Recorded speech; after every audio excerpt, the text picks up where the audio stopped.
Bonjour à tous, présentation aujourd'hui d'un Barbone, le XS35V4 de Shuttle. On a affaire à une solution ayant la particularité de disposer d'un processeur en standard. On a affaire à une puce SoC signée Intel appartenant à la gamme B-Train. On a donc une demande énergétique très modérée, ce qui permet de motiver Shuttle pour proposer un ensemble entièrement fanless. Donc présentation de ce XS35V4 signé Shuttle. Ce XS35V4 se présente avec un boîtier entièrement en plastique. On a par contre un maillage acier au niveau des deux panneaux latéraux. Comme vous pouvez le constater également, il y a énormément d'ouvertures. Normal, Shuttle a prévu un refroidissement fanless. Il n'y a donc pas de ventilateur en interne, donc un silence de fonctionnement inaudible. Au niveau face avant, on va retrouver donc un cache bay, donc 5 pouces 1/4 pour un lecteur optique. Attention, c'est du format slim.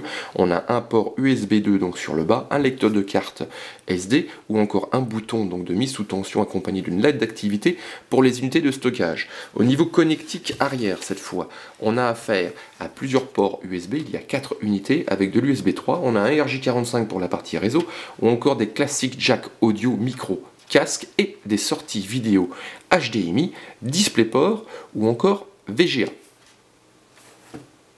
Ce Barbone a la particularité de disposer, donc, comme nous le disions, d'un processeur en natif. On a affaire à une architecture B-Train de chez Intel avec l'utilisation d'un Intel Celeron J1900 cadencé à 2 GHz. C'est une puce quad-core.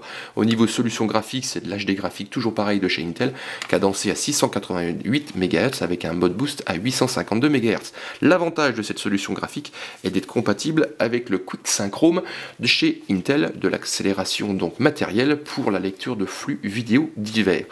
Au premier abord et au regard de la fiche technique, ce Shuttle donc XS35V4 s'adresse à différents usages de type bureautique, internet ou encore multimédia, et en particulier le HTPC, entre autres avec l'installation de XBMC permettant d'avoir accès à toute sa vidéothèque au travers de son smartphone utilisé comme télécommande.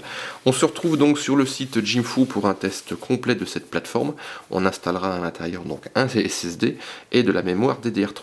On fera également une seconde vidéo pour vous montrer en détail la procédure d'installation des composants en interne.